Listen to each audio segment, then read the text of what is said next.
अबी क़ासिम मुहम्मद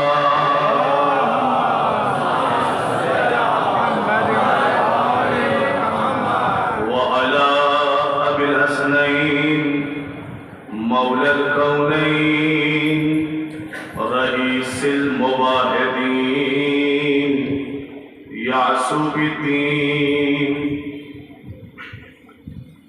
इमामिल मुत्तक़ीन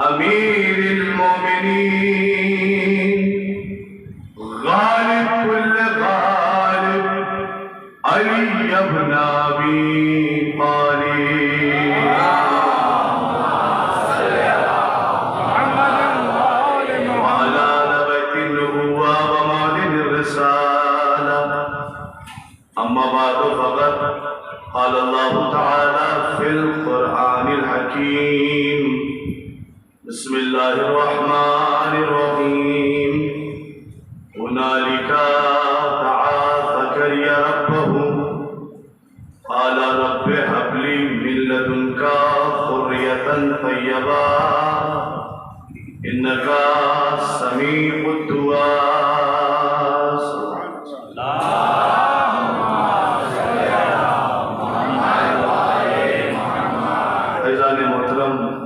सामाईन कराम काबिल एहतराम मवालियाने हैदर करार मातमदाराने सैयदुल अबरार, सबसे पहला ये कि मैं मोमिनीन वडोदरा का शुक्रगुजार हूँ कि उन्होंने यहाँ खिदमत के लिए मुझे बुलाया और इतने बेहतरीन सामाईन, इतनी अच्छी समातें मिली। अल्लाह से दुआ गो हूँ परवरदिगार अहले बैत के सदक़े में आपकी तमाम तर मुश्किलात को दूर फरमाए, आपकी तमाम तर मुसीबतों को दूर फरमाए।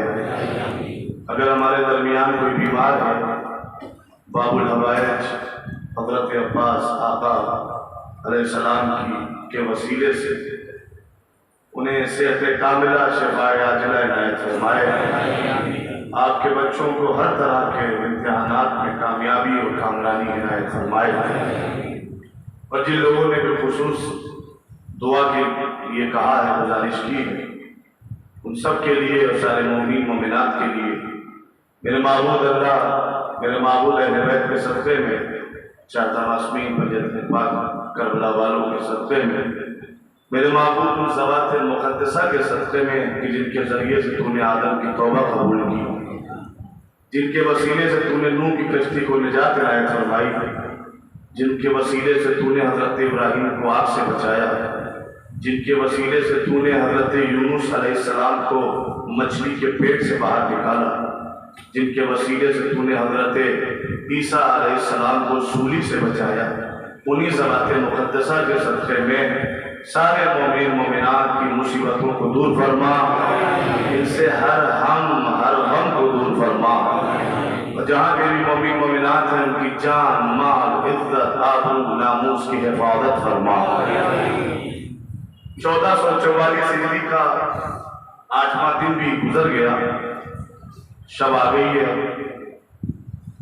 रोजे आशूरा को बस एक दिन और बचा है और उसका दूसरा दिन रोजे आशूरा होगा। लिहाजा जितने भी लम्हात और औकात बचे हैं, हमारी सही और हमारी कोशिश ये होनी चाहिए कि वो वक़्फ़ हों बराए अबू अब्दुल्ला इमाम हुसैन आली मकाम के लिए, वो सदारी के लिए, मातमदारी के लिए, जनाब सैयदा को उनके ज़ख्मी लाल का पुरसा देने के लिए, उनके लुटे हुए घराने, उजड़े हुए घराने का पुरसा अल्लाह के रसूल की बारगाह में पेश करने के लिए होना चाहिए। जैसा कि आज आपसे वादा था, इंशाअल्लाह बिस्मिल्लाह से लेकर मसाइब तक सरकार वफा के सिलसिले में गुफ्तगू करनी है। इरशाद परवरदिगार हो रहा है कुरान मजीद का तीसरा सूरा, सूरह आले इमरान। पहला सूरा सूरह फातिहा, जिसका माना है इफ्तिताह, इब्तिदा, स्टार्टिंग। दूसरा सूरा है अल बकरा, गाय वाला सूरा। तीसरा सूरा है सूरह आले इमरान, यानी हजरत अबू तालिब अलैहिस्सलाम की औलाद वाला सूरा।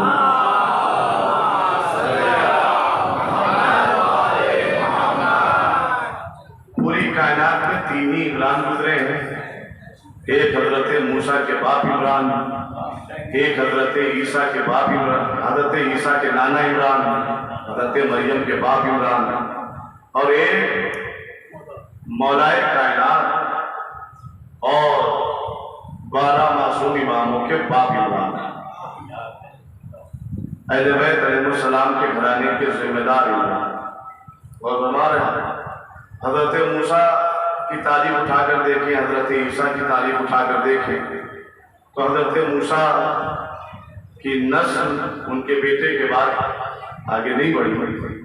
हजरत ईसा अलैहिस्सलाम जब तक जमीन पर थे तब तक तो शादी हुई नहीं। आसमान की खबरें हमसे ज्यादा दुश्मन जानते हैं।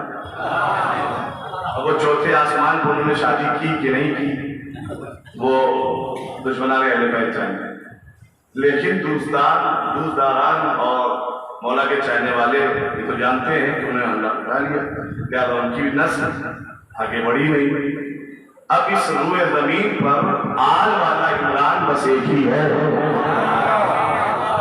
और हमारा आल वाला इमरान एक ही है, जिनकी कुन्नियत है अबू तालिब।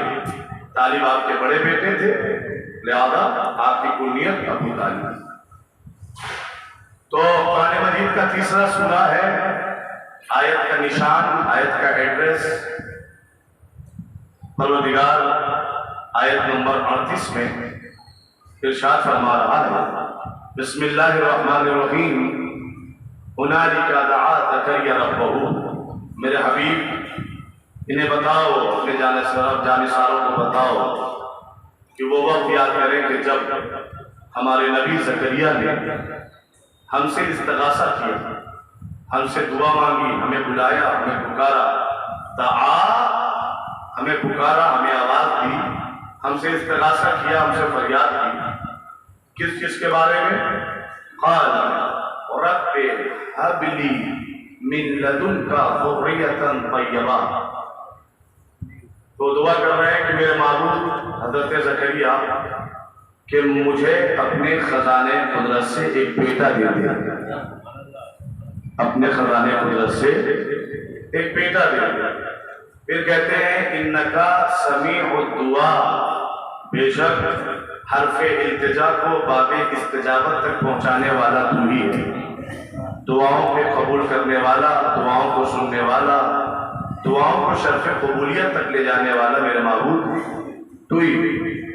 अच्छा, जब दुआ कर ली हजरत ज़करिया ने, तो कुरान कहता है कि हजरत ज़करिया मेहराब इबादत में खड़े हुए थे और रुकू के आलम में थे। सुब्हाना रब्बियल अज़ीम व बिहम्दी, सुब्हाना रब्बियल अज़ीम व बिहम्दी। तस्बीह परवरदिगार कर रहे थे, तज़किरा परवरदिगार कर रहे थे। किस कंडीशन में थे? रुकू के आलम में थे, झुके हुए थे। और ये तस्बीह परवरदिगार कर ही रहे थे कि आयत नंबर 39 नाज़िल हुई रुकू के आलम में। वो सुभान रब्बियल अज़ीम व बिहम्दे कह रहे थे और फरिश्ता आयत सुना रहा था।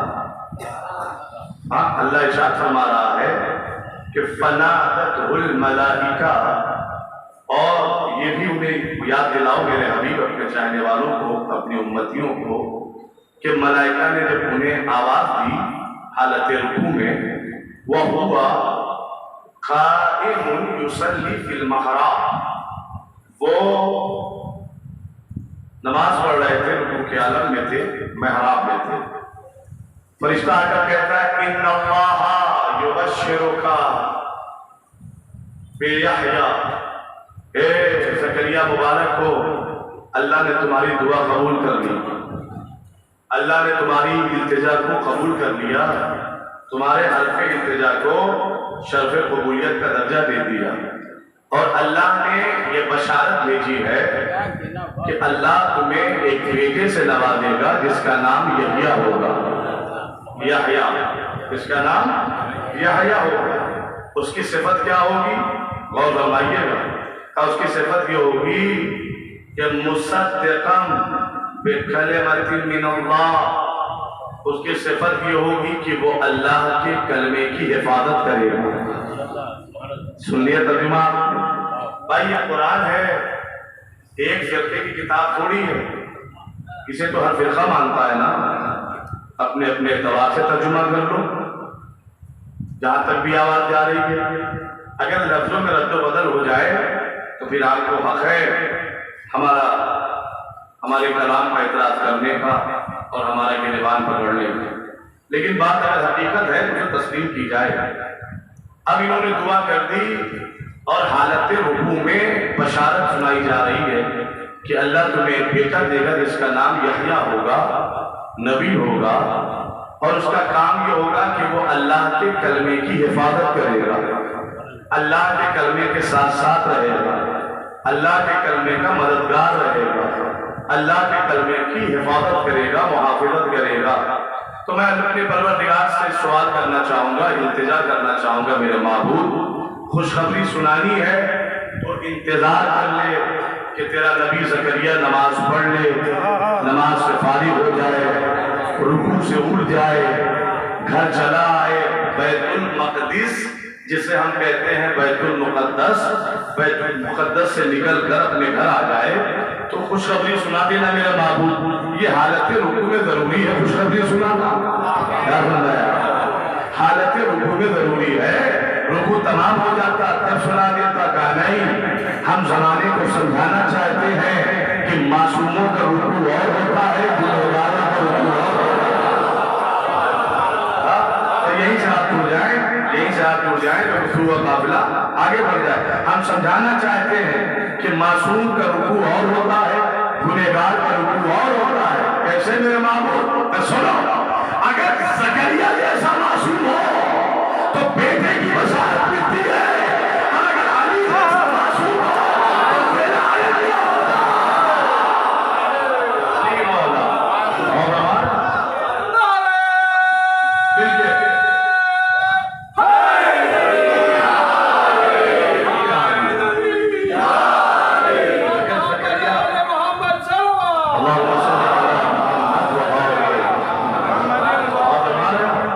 और हमारा गुनहगार का रुकू और है।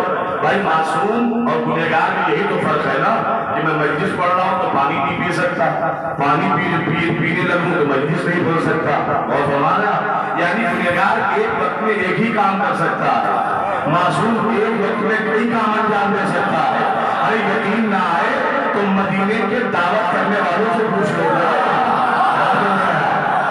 अरब के उन लोगों से पूछ लो जिन्होंने अली अपना अली तालीब की दावत की थी और अगले दिन आए अली हमारे घर थे, अली हमारे घर थे, अली हमारे घर थे, अली हमारे घर थे। अरे जब 40 लोगों ने दावत कर दिया ना तो अल्लाह का नबी मुस्कुराया, ठीक है अली तुम्हारे घर, अली तुम्हारे घर,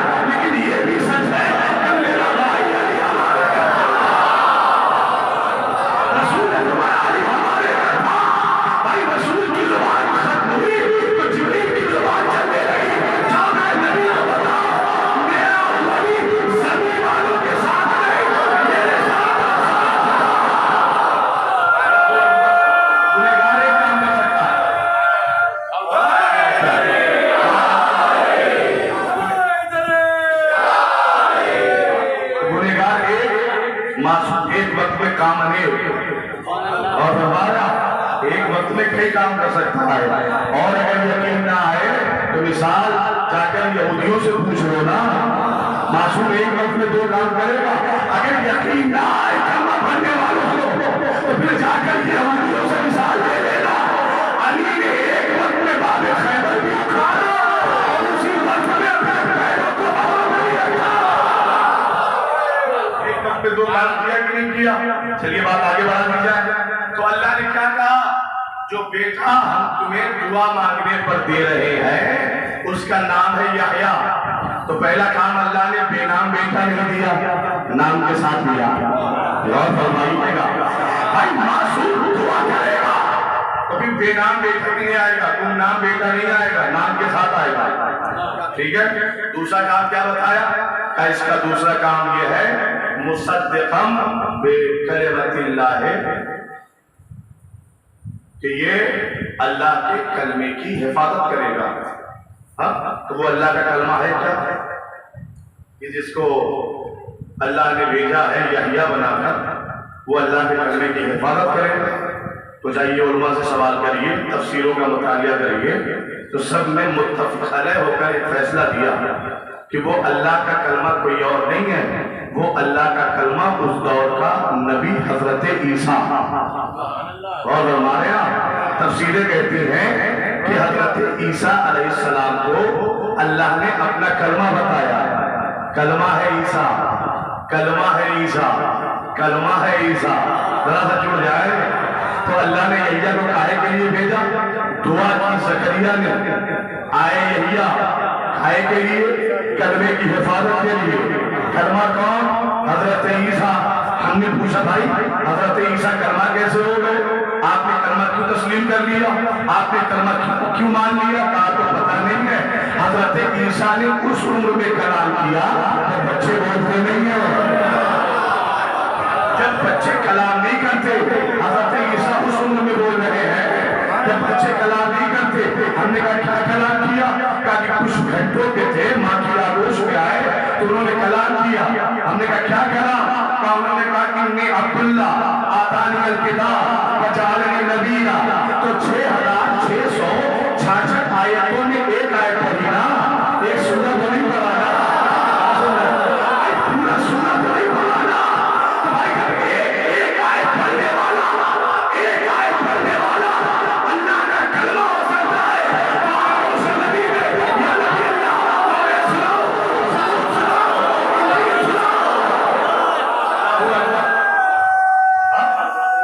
एक आयत पढ़ने वाला कलमा मिलके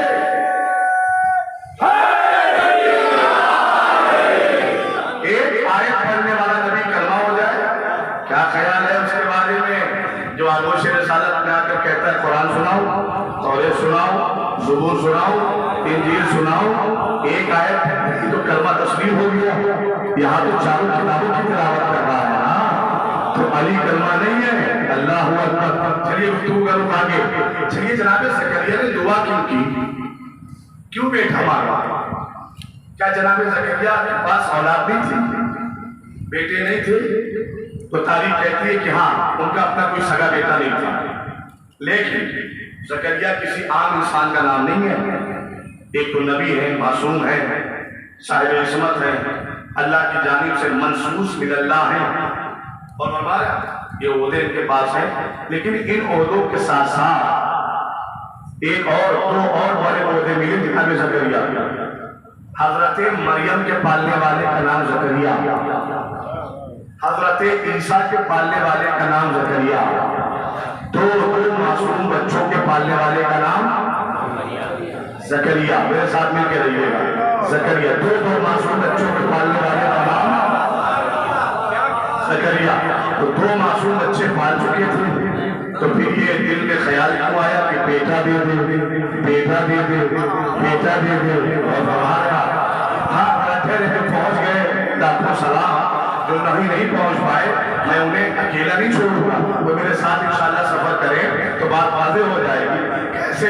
जब जनाब मरियम इस कायनात में आने वाली थी तो जनाब हन्ना उनकी माँ ने बैतुल मुक़द्दस के करीब जाकर ये दुआ की, मेरे माबूद मुझे एक बेटा दे दे। अगर तूने मुझे एक बेटा दिया तो मैं उसे बैतुल मुकद्दस का खादिम बना दूंगी।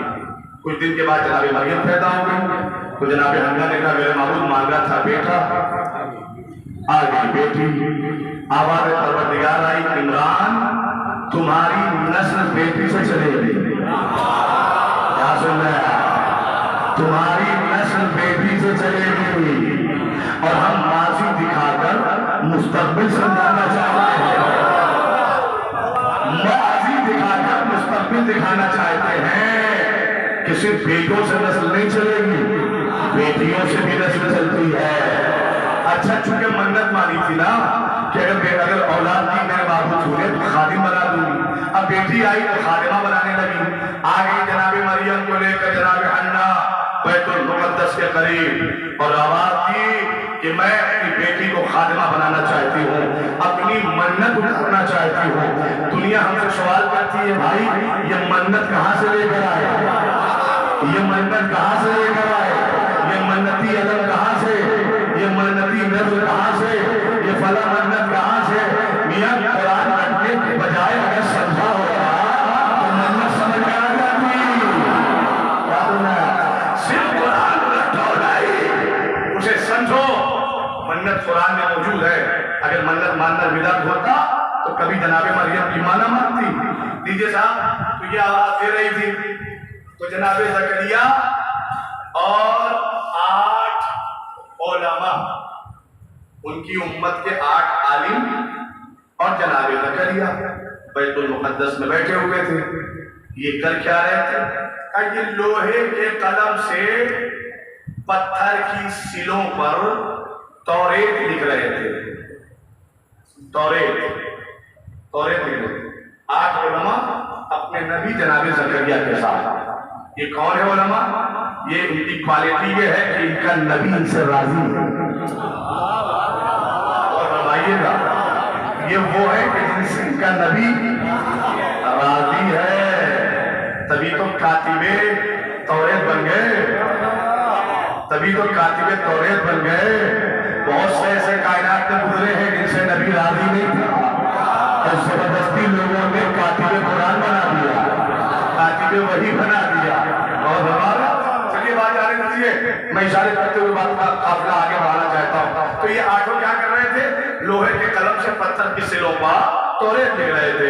तो उनमें से एक आगे बढ़ा, उसने कहा जनाब हन्ना इस बच्ची को मेरे हवाले करो, मैं इसका कफील बनूंगा। दूसरा बड़ा, तीसरा, चौथा, पांचवा, छठा, सातवां, आठों आलिम आ गए और सब में इख्तिलाफ होने लगा कि मरियम को मेरे हवाले करो, मरियम को मेरे हवाले करो, हम इसकी परवरिश करेंगे, हम इसकी किफालत का जिम्मा अपने सर लेंगे, हम इसका कफील बनेंगे, हम इसके सरपरस्त बनेंगे। ये इख्तिलाफ उम्मत में हो ही रहा था कि जिब्रील नादिल हुआ और नादिल होकर कहता है या नबी अल्लाह, ए अल्लाह के नबी ज़करिया, आप पर भी कानून आया है, आपकी उम्मत के उलमा पर भी ये कानून आया है। कैसा कानून? इनसे कहो कि मरियम के कफील का इंतखाब तुम्हारे बस में नहीं है। अरे जरा सा फजाए और सुनो ना, मरियम के कफील का इंतखाब तुम्हारे बस में नहीं है, ये अल्लाह तय करेगा। और अल्लाह ने कहा है कि सबको इम्तिहान देना होगा। कैसा इम्तिहान? कहीं से कहो आप खुद ज़करिया, खुद आप भी और अपनी उम्मत के उलमा से कहो कि अपने लोहे के कलम उठाएं, आए दरिया के करीब आए, और हमारे लोहे के कलम उठाए और दरिया के करीब आ जाए और अपने अपने लोहे के कलम दरिया के हवाले कर दे।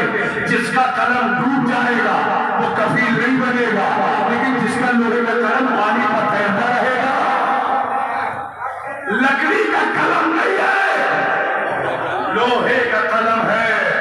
जिसका कलम डूब गया वो मरियम का कफील नहीं बनेगा, जिसका कलम तैरता वो बनेगा मरियम का कफील। भैया चुनाव काहे का करना था? किफालत का। कौन कर रहा था? उलमा कर रहे थे। कैसे उलमा? जिनसे उनका नबी राजी था। अल्लाह अकबर, जिनसे उनका नबी राजी था, लेकिन अल्लाह ने अपनी परमिशन नहीं दी कि तुम मरियम जैसी मासूमा के लिए कफील का इंतजाम कर सको। यही तो सवाल होने वालों से है ना। अरे जब ज़करिया के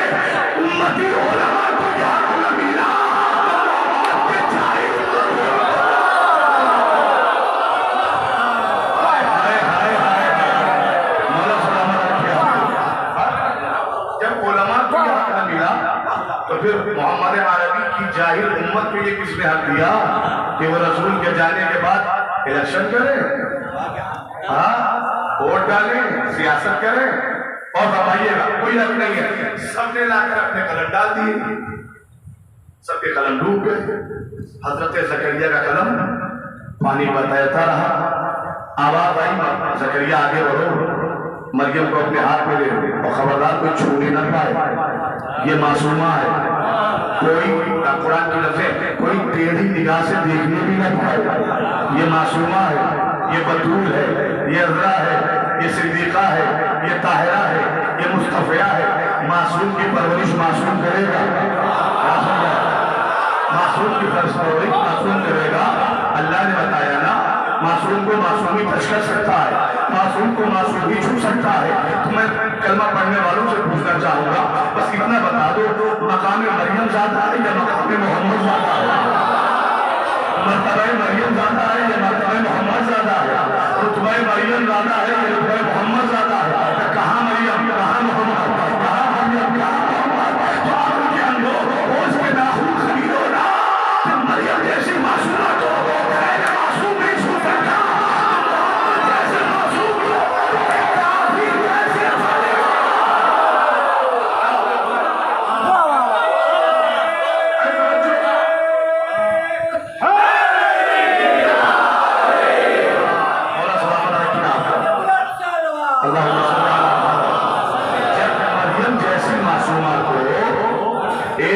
मासूम नहीं छू सकता।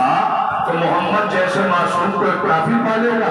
चलो हम मान लेते हैं कि काफी ने पाला, लेकिन जुमला सुनते जाओ, या तो हज़रत अबू तालिब को साहिब ईमान मानो, या फिर मोहम्मद अरबी को एक काफिर का एहसान मानो। क्या मानोगे, क्या मानोगे? मासूम किसी काफिर का एहसान रखता नहीं है। 17 साल तक अबू तालिब ने पाला, एक दो बरस नहीं, 17 साल तक हजरत अबू तालिब ने पाला। अच्छा कहते हैं साहब, वो आखिरी वक्त था और रसूल हुजरे में गए, कमरे में गए, कहने लगे चचा जान अभी भी वक्त है, कलमा पढ़ लीजिए। मैं कहता हूँ हुजरा कहाँ होता है, कमरा कहाँ होता है? मकान में, मकान में होता है ना। मकान के अंदर एक हुजरा था, हुजरे में अबू तालिब थे और अबू तालिब के कान में जाकर धीरे से कहा चचा जान कलमा पढ़ लो। आए रे मुसलमान, सुनने पे आए, सुनने पे आए, सुनने पे आए। तो मकान के अंदर हुजरे की बात कान के अंदर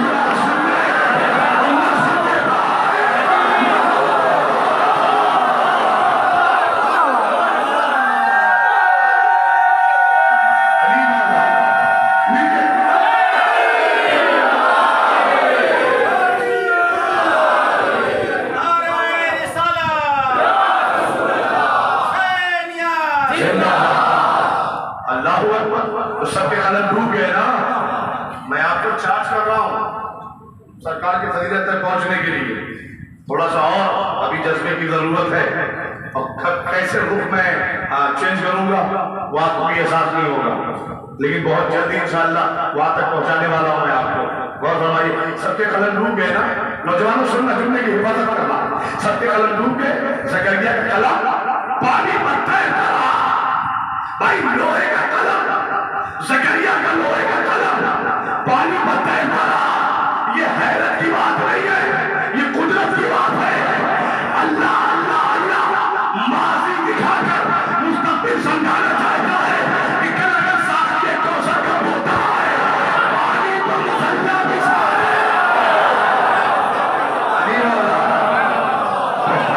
हैरत न करना, हैरत न करना, ये कुदरत है। अगर जकरिया जैसा मासूम लोहे का कलम पानी पर तैरा सकता है तो फिर आखिरी मोहम्मद जब आएगा तो वो पानी का मुसल्ला बिछाएगा। ये अख्तियार है। तो जकरिया, हे हज़रत जकरिया, हे अल्लाह के नबी, क्या आपने बच्चे पाले नहीं है? पाले हैं। दो मासूम बच्चों के पालने वाले का नाम जकरिया। तो जब दो मासूम बच्चे पाले थे तो बेटा मांगा क्यों? क्या हज़रत जकरिया की दुआ सुनकर आपको मदीने की कोई जात याद नहीं आई? मदीने की कोई शख्सियत याद नहीं आई जो सबके सन्नाटे में नमाज़े सबके मुसल्ले पर बैठ कर कह रहा है ए मेरे माबूद मुझे आवाज़ दे। जाते भी आवाज़ सुन रहे थोड़ा सा बेटा सबके सन्नाटे में नमाज़े सबके मुसल्ले पर कह रहा है मेरे माबूद मुझे आवाज़ दे। अब्बास दे ए मेरे सरकार ए जनाबे अमीर ए मौलाए अली ए खुतबुल अख्तार ए हबीबुल अहबाब ए कुल्ले ईमान ए मर्द मैदान ए मनाज़े हुसैन ए फातिमा बिन्तुल इल्म ए शवाए बतूल ए दामाद रसूल ए मेरे मौला बात समझ में नहीं आई क्या नहीं समझ में आया कहा अल्लाह ने आपको दो बेटे दिए दोनों मासूम दोनों ईमान दोनों मासूम दोनों ईमान दोनों सैयद दोनों सरदार दो मासूम बेटे दिए दोनों का लक़ब सैयदा शबाब आली जन्नत। तो मेरे मौला सैयदैन के पा जाने के बाद इमामैन के पा जाने के बाद नूरे ऐन के पा जाने के बाद सिफ़तैन के पा जाने के बाद सैयदैन के पा जाने के बाद इतने बाबरकत बेटे पा जाने के बाद मेरे मौला आप बेटा क्यों मांग रहे हैं? बेटा क्यों मांग रहे हैं?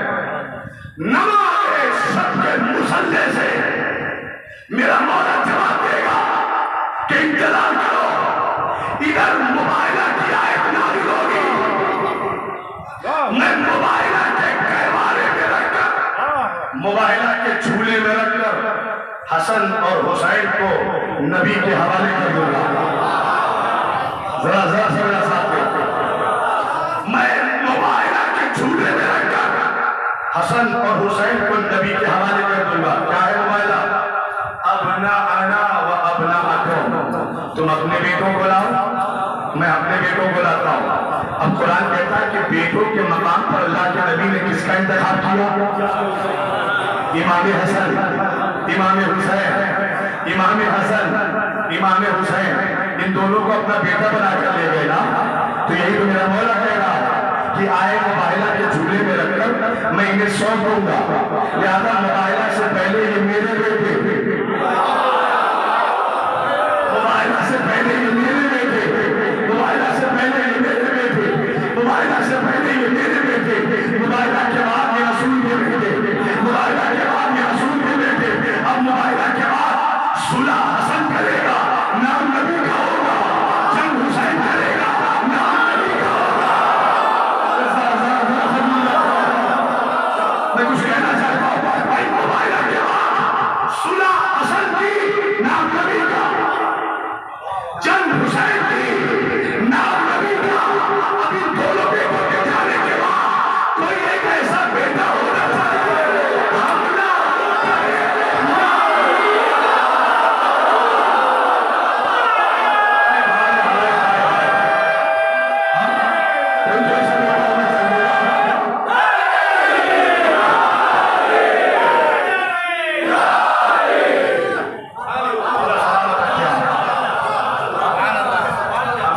सुलह हासिल करेगा, नाम नबी का, जंग हुसैन, नाम नबी का।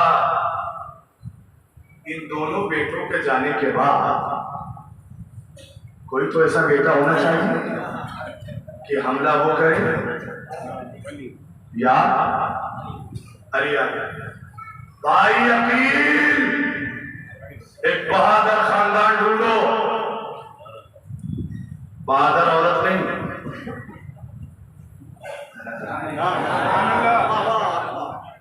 नहीं नौजवानों, कभी तुम्हारे दिल में ये बात नहीं आनी चाहिए कि बहादुर औरत चाहिए। अगर बहू बनाकर बहादुर औरत घर में ले भी आए तो फिर मकान में कम, मैदान में ज्यादा रहेगी।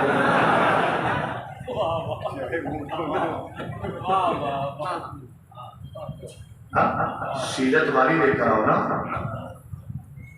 अच्छी सीरत वाली लेकर आओ, सूरत वाली नहीं, अच्छी सीरत। मेरे मौला छठे इमाम हज़रत इमाम जाफर सादिक अलैहिस्सलाम।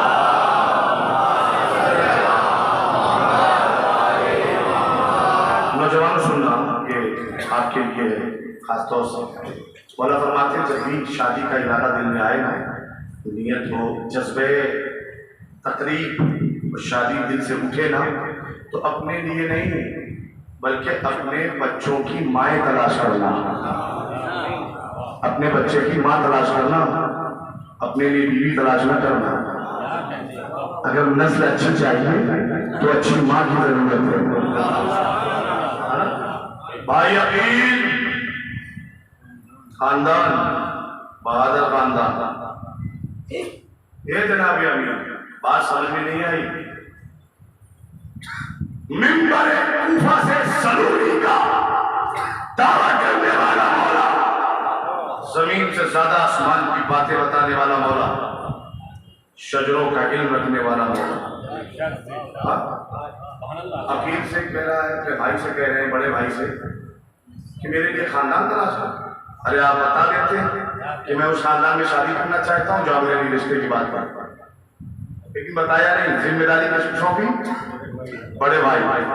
मौला बता देते, हम हैं इमाम, हम जो बोलते हैं हदीस बनती है, जो करते हैं वो सुन्नत। मौला इसमें क्या सुन्नत है? हम बताना चाहते हैं अगर बाप ना हो तो बड़ा भाई बाप का मकाम रखता है। अल्लाह अल्लाह। बड़े भाइयों को चाहिए कि छोटे भाइयों की गलती ऐसे माफ करें जैसे बाप माफ करता था, और छोटे भाइयों को चाहिए कि बड़े भाई का ऐसे एहतराम करें जैसे बाप का किया करते थे। तब तो तालमेल बैठेगा ना, एक तरफा कहीं कुछ नहीं होता, ज्यादा दोनों को देखना पड़ेगा। और दूसरी वजह ये थी कि जनाब अकील आली में इल्मुल अंसाब थे, नसब और हसब का इल्म रखते थे, और इनके बारे में मशहूर था कि जब ये मक्का और मदीना निकलते थे ना, तो जितने बदनसब होते थे अकील को देखकर अपना दरवाजा बंद कर देते थे। फौरन दुनिया वाले समझ जाते थे इसका शजरा मशकूक है, इसका शजरा खराब है, बंद कर लेते थे। जनाब अकील निकले रिश्ता ढूंढने के लिए, और किसी बदनसब के दरवाजे पर खड़े नहीं होते थे, मुस्कुराते हुए जा रहे हैं, खिड़कियां और दरवाजों के बंद होने की आवाजें आ रही हैं।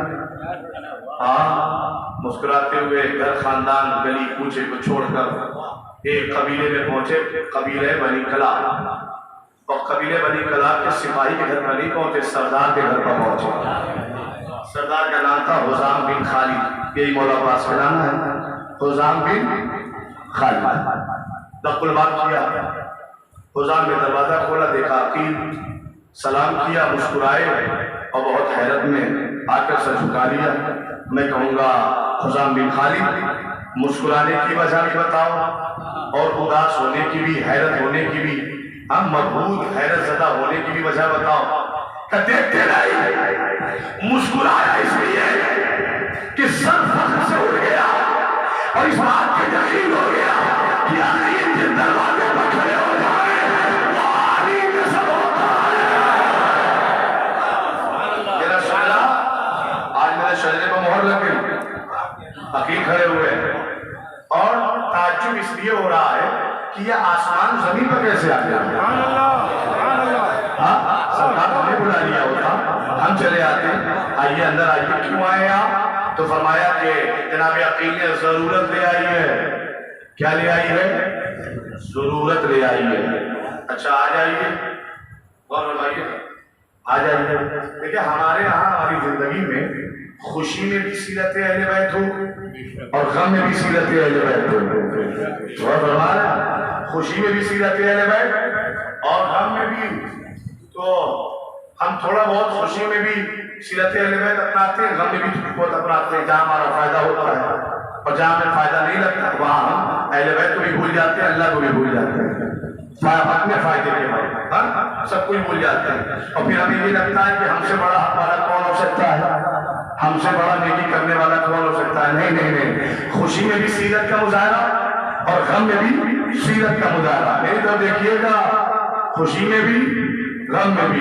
अभी मुझे खबर मिली है कि आज से इंशाअल्लाह कमाओ जंजीर जनी का दौर शुरू हो जाएगा।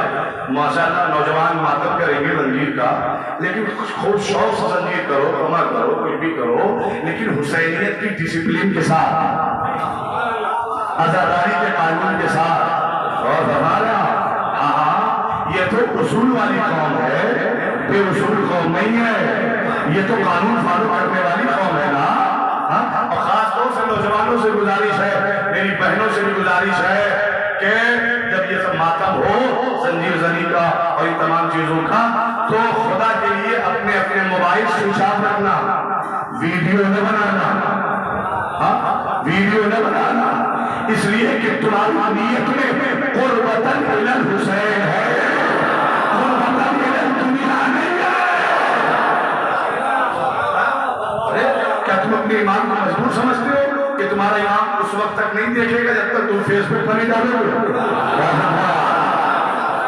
ईमानदारी को दिखा रहे हो ना, बीबी सैयदा को दिखा रहे हो ना, तो ये फेसबुक पर खींचकर फोटो डालना जंजीर जनी का और कमाल जनी का, या मैं इससे बड़ा जुमला कह दूं आपकी खिदमत में, बेहतर रखिएगा भाई। फेसबुक किसका सर्वर? यहूदियों का। ट्विटर किसका? यहूदियों का। व्हाट्सएप किसका? यहूदियों का। यानी हम अपना सारा एविडेंस यहूदियों के हवाले कर रहे हैं कि नहीं कर रहे हैं? नहीं मेरे नौजवानों, अगर कमाल मंजीर करके तुम्हें अपलोड ही करना है तो यहूदियत के सर्वर पर नहीं, हुसैनियत के सर्वर पर।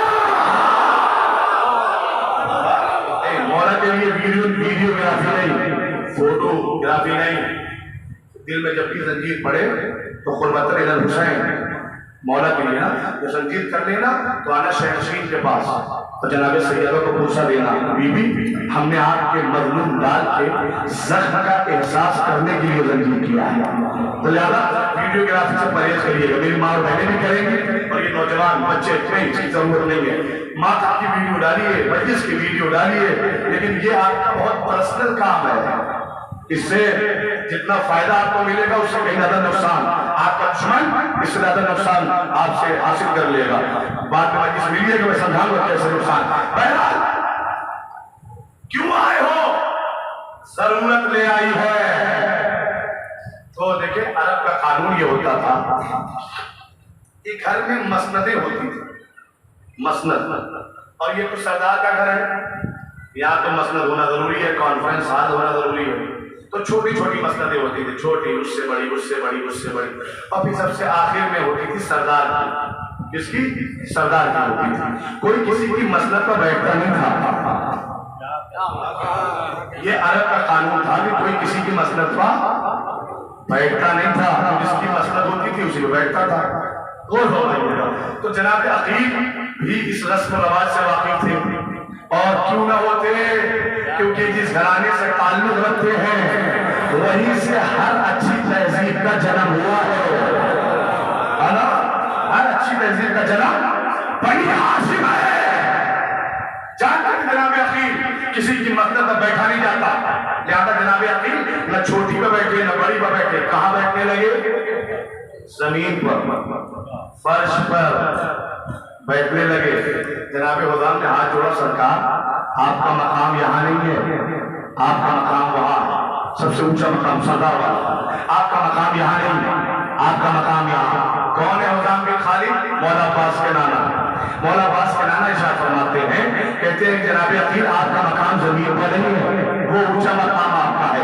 हजरत अकील ने कहा कि वो मेरा मकाम नहीं, वो तेरा मकाम है, वो सरदार का मकाम है, वो तेरा मकाम है, वो सरदार का मकाम है।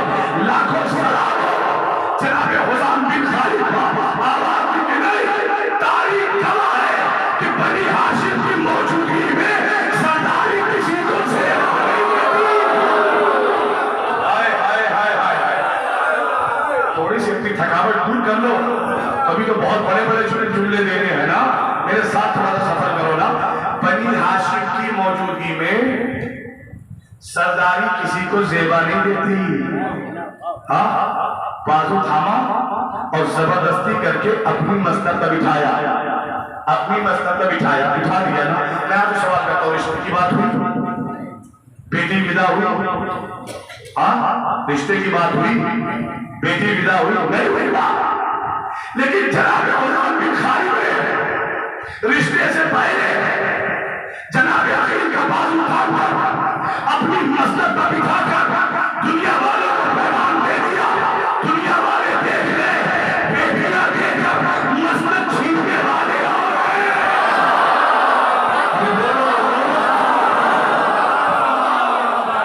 मैंने कुछ कहा बेटियां देकर मस्तक छीनने वाले और बेटियां देने से पहले अपनी मस्तक देने वाले।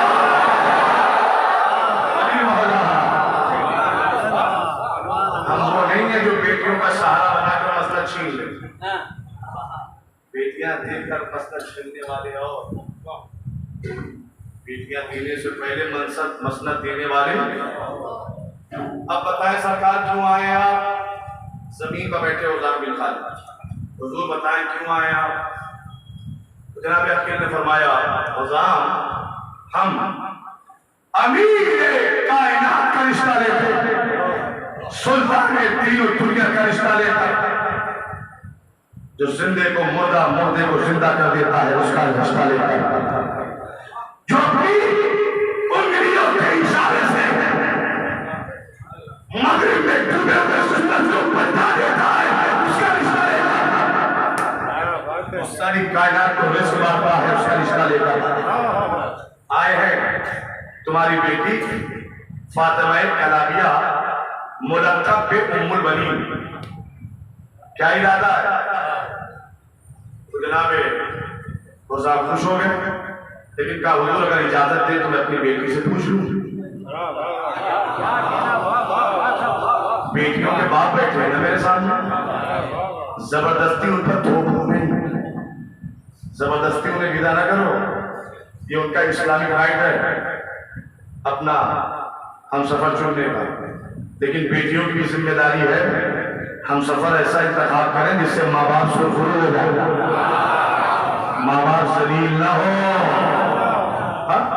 तो ये इस्लामी राइट्स उनको हासिल है कि अपना शरीक हयात उसमें मर्जी दे सकती है। और फरमाइए कब पूछ लो का बेटी तुम्हारी है, जाओ मशवरा कर लो। आए जनाब उम्मुल बनीन के कमरे में हुजरे में, तो देखा जनाब उम्मुल बनीन मुसल्ले पर बैठी हुई थी, नमाज में मशगूल थी। उस्मान इंतजार में बैठ गए कि अब तो माबूद का सिलसिला टूटे तो मैं गुफ्तगू करूँ। नमाज तमाम हुई, कहने लगे मेरी शहजादी उम्मुल बनीन फातिमा कलाबिया, तुम्हें पता है तुम्हारे लिए अमीरुल मोमिनीन का रिश्ता आया है, अमीर कायनात का रिश्ता आया है, दीन और दुनिया के सुल्तान का रिश्ता आया है, मौत और हयात के मालिक का रिश्ता आया है, कायनात को रिस्क देने वाले का रिश्ता आया है। हाँ मगरिब में डूबे हुए सूरज के गिरबान में हाथ डालकर उसे खींचने वाले का रिश्ता आया है। सुन रहे ना, रिश्ता आया है, आलिमुल गैब का रिश्ता आया है, जमीन से ज्यादा आसमान की बातें बताने वाले का रिश्ता आया है। तुम्हारे लिए उसका रिश्ता आया है कि जिसकी जुल्फ़े 70 नस्लें देख लेती है। बता मेरी बेटी फातिमा कलाबिया उम्मुल बनीन, हाँ कहूँ या ना कहूँ, इकरार करूँ या मना कर दूँ, राजी हो जाओ या इनकार कर दूँ, बता मेरी बेटी तेरी मर्जी क्या है। लाखों सलाम उम्मुल बनीन न हाका न नाका, बस एक जुमले में बात कही, मेरे बाबा मैं नमाज़ शब में अपने अल्लाह से बस यही दुआ करती थी, मेरे बाबू मुझे ऐसा शौहर देना जिसकी मिसाल मैं दुनिया में हो।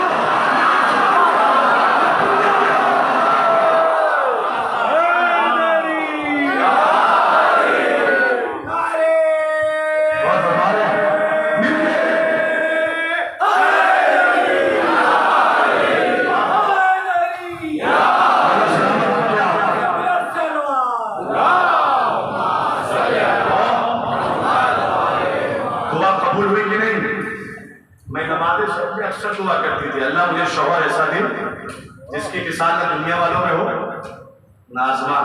तो बताओ वालियाने हैदर कर्रार, अली जैसा दुनिया में है कोई, आसमानों में है कोई, नहीं है ना, तो दुआ कबूल हुई कि नहीं हुई? रिश्ता तय हो गया, जाने लगे, मैं हाथ जोड़ के कहूँगा ए जनाब अकील, जब रिश्ता तय हो गया तो लगे हाथ जहेज की बात कर लो। अमीर कायनात का रिश्ता लेकर आए हो, अरे कुछ जहेज की बात कर लो ना।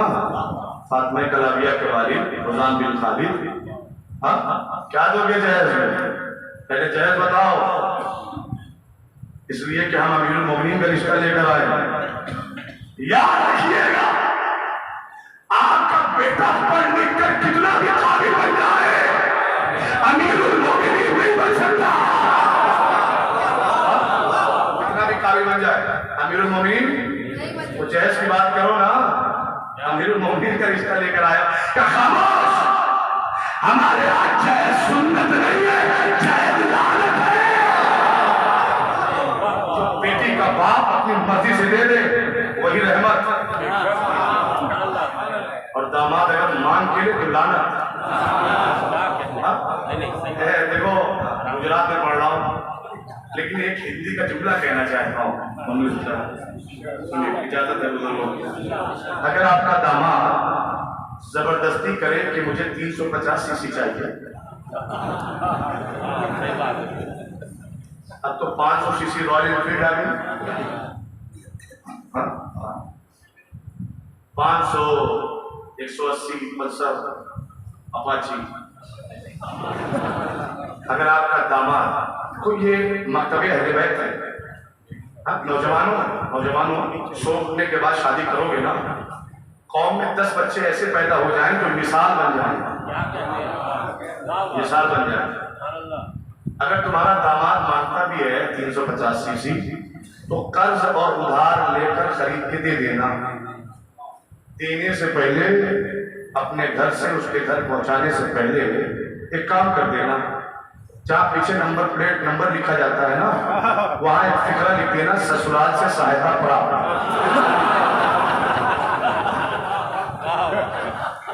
ये तुर्रम खां है, सीना तार के चलने वाले। अब हम देखें कि ये लिखवा के बाजार में चल सकते हैं कि भैया ये वहां से मिला है, वहां से मिला है, नहीं खैरत व्यवहार नहीं करेगी ना। तो नौजवानों, अपने बाजू की कीमत पर यकीन रखना, ससुराल के जेब बनाई।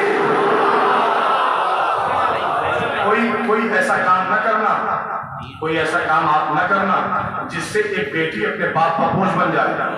और अगर ऐसा किया तो कल महशर के मैदान में नबी की बेटी को क्या मुंह दिखाओगे, रसूलुल्लाह को क्या मुंह दिखाओगे? ये सवाल मुझे मोहम्मद वाला।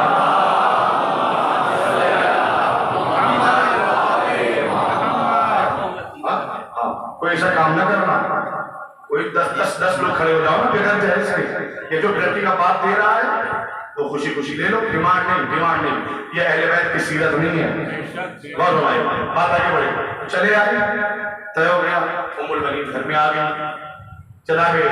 आका अब्बास दुनिया में आए, कभी इमाम अली के आगोश में, कभी इमाम हसन की आगोश में, कभी इमाम हुसैन की आगोश में। मौला अली ने लिया, अपनी जुबान बहने अब्बास में दी।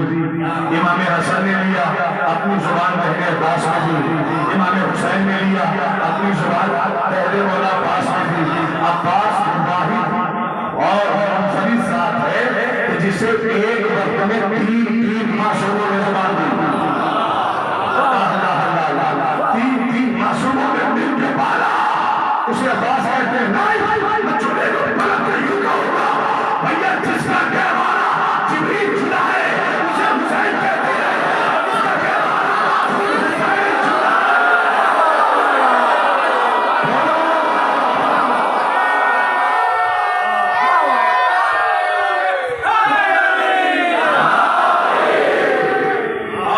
ये एजाज मेरे मौला को हासिल है। एक वक्त में 3 मासूमों ने गहवारे अब्बास को झुलाया, सबकी आगोशें गहवारा बनी हुई थी। हाँ मौला सलामत रखे, ठीक है साहब, परवान चढ़ने लगे। साथ ये तो देखिएगा, किताब का नाम है खसाइस अब्बासिया, अली बिन इब्राहिम कलवासी नजफी की लिखी हुई किताब है। कहते हैं कि 7 साल 9 साल की उम्र में, 8 से 9 साल की उम्र में जंग का कोई ऐसा फन नहीं था जो मौला अली ने सिखा न दिया। 8 से 9 बरस में, 8 से ऐसे कैसे वो ऐसे बनु हाशिम बिला फसल उनमें और गुनहगार के बच्चों में फर्क ये होता है, तुम्हारा बच्चा जितना 1 साल में रुश्द-उनूमू करता है, बनु हाशिम के बच्चे उतना 1 महीने में बढ़ते हैं। ये एजाज है, ये इंफरादियत है, ये खिलकत में फर्क है गुनहगारों की और बनु हाशिम में। इधर देखिएगा तो 8 से 9 बरस में सारा फन मौलबाद, 11 बरस में इम्तिहान लेना है। 11 बरस की उम्र हुई, मार्के का नाम है सिफीन। इजाजत है सिफीन पढ़ूं? थकिएगा नहीं पढ़ो सिफीन। 11 बरस बहुत लंबी जंग है, कोई नतीजा सामने नहीं आ रहा था। तो मौलाए कायनात ने एक दिन शम में अपने 50 खास आदमियों को अपने खैमे में बुलाया और बुलाने के बाद मशवरा किया क्या किया जाए। जंग तो खत्म ही नहीं हो रही, जंग इख्तिताम पर जाने का नाम ही नहीं लेती, क्या किया जाए। तो सबने कहा कि ऐ अमीरुल मोमिनीन, आप बेहतर जानते हैं। तो इमाम ने फरमाया कि कल मैं मालिक के अस्तर से अलम लेकर अलम किसी और को देना चाहता हूं। सुनिएगा, तो कहा किसे देना चाहते हैं? तो मौलाना ने फरमाया मैं अपने बेटे हुसैन को दूंगा। मैं हुसैन क्या वाले? सबने कहा ठीक है। सुबह हुई, अलम इमाम हुसैन को दिया गया, सिपाही सब खड़े हुए हैं। इसी असना में एक 11 साल का बच्चा सिपाही भाइयों की सफर को चीरता हुआ आगे आया और आगे कहता है बाबा क्या खूब होता कि अगर आका हुसैन के बदले अलम लेकर मैं जाता। मौलाना ने देखा मेरा नाम, क्या तुम्हें अपने बाबा के हुक्म पर यकीन नहीं है? तुम्हारे बाबा ने फैसला कर दिया अलम हुसैन लेकर जाए। ये अलम मांगने का मतलब क्या है? तो आका अब्बास ने हाथों को जोड़ा और जोड़कर इरशाद फरमाते हैं कि बाबा क्या आप ये नहीं चाहते कि नबी का बेटा बचा रहे, आपका बेटा कब रह जाए? भैया मासूम ने दुआ में मांगा है ना, और जब मासूम दुआ में बेटा मांगता है तो अल्लाह मकसद क्या बनाता है कि वो वक्त के कलमे की हिफाजत करेगा, वो वक्त के कलमे की हिफाजत करेगा। जैसे यहिया यकीन ना आए तो कुरान की कायनात में देख लो, यहिया मिले ईसा के लिए, हारून मिले मूसा के लिए, अली मिले रसूल के लिए, अब्बास मिले हुसैन के लिए। सुनिएगा मेरे साथ, बाबा आप नहीं चाहते कि आपका बेटा कत्ल हो जाए, नबी का बेटा बचा रहे? हमने करीब बुलाया और अब्बास की पेशानी में बोसा दिया, वाह मेरे लाल, आज तो तूने अपने दादा की याद दिलाई। वाह मेरे लाल, आज तूने अपने दादा को तारीफ की याद दिलाई। का मतलब बाबा कि यही काम मेरा बाप भी करता था, नबी को बचाने के लिए अपने बेटों का इस्तेमाल करता। मेरे लाल अब्बास, आज तूने अपने दादा की सीरत पामल किया। नबी को बचाने के लिए तेरा दादा अपने बेटों को सुला दिया करता था, नबी बच जाए मेरे बेटे का हो जाए, ये सीरत अबू तालिब। ठीक है मेरे लाल, आ जाओ। तो तारीख कहती है कि 63 बरस के अली ने 11 बरस के अब्बास के कांधे पर हाथ रखा। जैसे एक दोस्त को लेकर खेमे में जा रहा, लेकर आए 11 बरस का मेरा मौला अब्बास, 63 बरस की मौला खेमे में लाए, अपना खोद उठाया, अब्बास के सर पर रखा, अपनी ज़रा उठाई, मौला अब्बास के सीने पर रखी, अपने जंगी जूते उठाए, अब्बास पिन्हाए और रुमाला, सारा लिबास जो मौलाए कायनात का था वो एक एक कर मौला अली अपने लाल अब्बास को पिलाते रहे। 63 बरस के अली, 11 बरस का मेरा मौला। और नहीं भाई 63 बरस के अली का लिबास आया कैसे? 63 बरस के अली का लिबास 11 बरस के अब्बास को आया कैसे आया? चलो मेरे साथ फ्लैशबैक में, तारीख में। मौला कायनात के पास एक कटरी थी। एक दिन अब्बास इब्ने अब्दुल मुत्तलिब रसूल के चचा, मौला जी के चचा आए घर पे। आन के कहते हैं, ए मेरे भतीजे अली, वो कटरी वापस करो जो रसूल का सामान है, उस सामान का वारिस में हो। तो मौला कायनात ने कटरी उठाई, कल ले जाइए। तो अब्बास इब्ने अब्दुल मुत्तलिब उस कटरी को एड़ी से चोटी तक जोर लगाकर उठाना चाहते थे, लेकिन वो कटरी उठा ही नहीं पा रहे। तो कहने लगे, या अली, इस गठरी को उठा के मेरे सर पर रखो। मौला कायनात ने गठरी उठाई, उनके सर पर रखी। रखने से पहले खड़े थे, जैसे ही सर पर रखी सभी बगीर पड़े और कहने लगे, या अली, या मेरे भतीजे अली, इसे मेरे सर से उतार दे, वरना तेरा चचा मर जाएगा। मौला कायनात ने उतार दिया। खजाली, तुमने क्या रखा? तुमने मेरे सर पर पहाड़ रख दिया या गठरी रखी? इसमें क्या है? खोल के देखिए। खोला तो देखा रसूल का अम्मामा था, रसूल की कबा थी, रसूल की अबा थी। अल्लाह अकबर। आप ये लिबास रसूल में रखे हुए थे। कितना वजनी है लिबास रसूल, कितना वजनी है लिबास रसूल। अरे मुस्कुराइए भाई, जगह छीनने वालों ने जगह तो छीन ली, लेकिन लिबास रसूल ने छीन नहीं छीन पाए। खोला, इसमें क्या है? ठहरिए, बैठिए।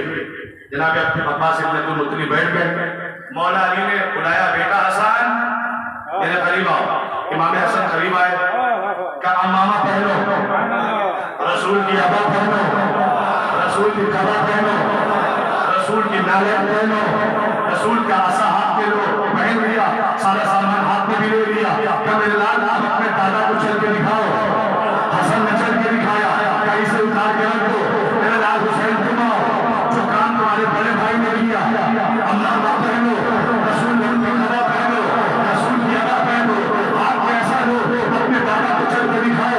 हुसैन ने भी कह दिया, जैसे हुसैन को उतार के रखाना, मौला कायनात ने रसूल का अम्मामा पहना, रसूल की कबा पहनी, रसूल की अबा चल के दिखाया, उतार के रख दिया। अब्बास इब्ने अब्दुल मुत्तलिब से देखते रहे, कहीं कैसा लिबास है, बेटा पहने तो बेटे के मुताबिक। ये कैसा लगा, ये कैसा लगा? बाप पहने तो बाप के मुताबिक, बेटा पहने तो बेटे के मुताबिक। अली मुस्कुराए, तुमने अली नहीं सुनी? अली तेरा दोस्त, तेरा दोस्त, तेरा दोस्त, तेरा दोस्त। जानो जानो, खुदा के लिए आओ। अली तेरा खून मेरा खून, तेरा दोस्त मेरा दोस्त, तेरा मेरी रूह मेरी रूह। भैया, जहां पर नबी का खून होगा, वहां लिबास रसूल आ जाएगा। तो जैसे हसन और हुसैन नबी का खून, वैसे ही अब्बास अली का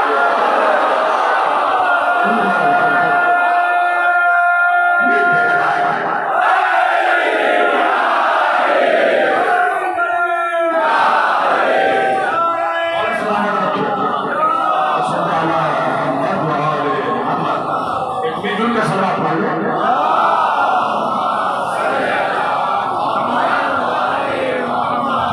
मेरे भाई जो बाहर बैठे हुए हैं, सबको मौला सलामत रखे, अपने गुजमान में रखे। तो जैसे ये रसूल का गोश्त, रसूल का खून, वैसे अब्बास अली का खून, अली का गोश्त। इसलिए 63 बरस के अली का लिबास 11 बरस के अब्बास को आ गया। रवायत कहती है कि सब चीज पहना दी ना। नौजवानों, खुदा के लिए अपनी आंखें खोलो और अपने दिमाग के दरिशों को वाह करो, अपने दिल के दरवाजों को खोलो। आपकी खिदमत में आपका भाई कुछ कहना चाहता है, जरा से बेदारी के साथ सुनिएगा। अपना सारा लिबास जंगे सिफ़ीन में खैमे के अंदर मौला कायनात ने अब्बास को पिला दिया। अब ये फरमाते हैं मेरा अब्बास जरा सामने हो जाओ, सामने हो गए, का जरा पीछे हो जाओ, पीछे हो गए, जरा दाएं हो जाओ, दाएं हो गए, जरा बाएं हो जाओ, बाएं हो गए। ये मेरे मौला क्या इससे पहले अब्बास को देखा नहीं है? क्या इससे पहले अपने बेटे को देखा नहीं है? क्या इससे पहले अपनी दुआ को देखा नहीं है? क्या देखा है? तो फिर आज देखने की वजह क्या है?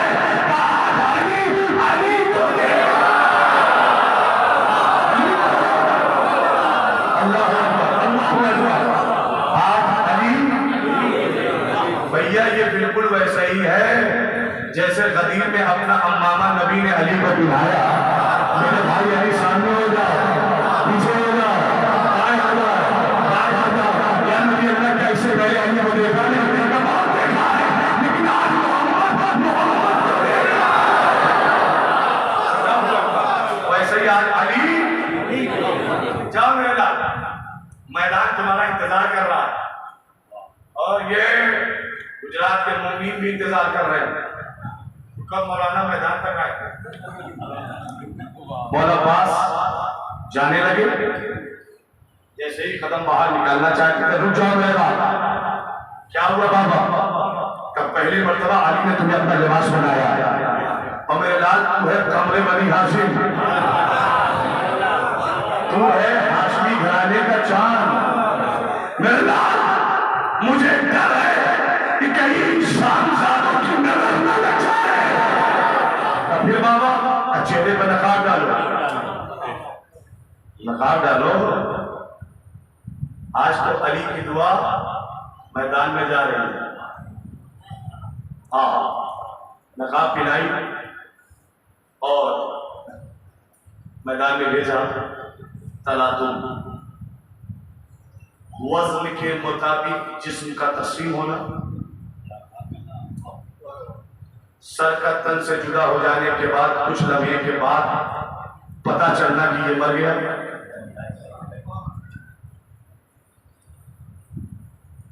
और काटने का अंदाज, मारने का अंदाज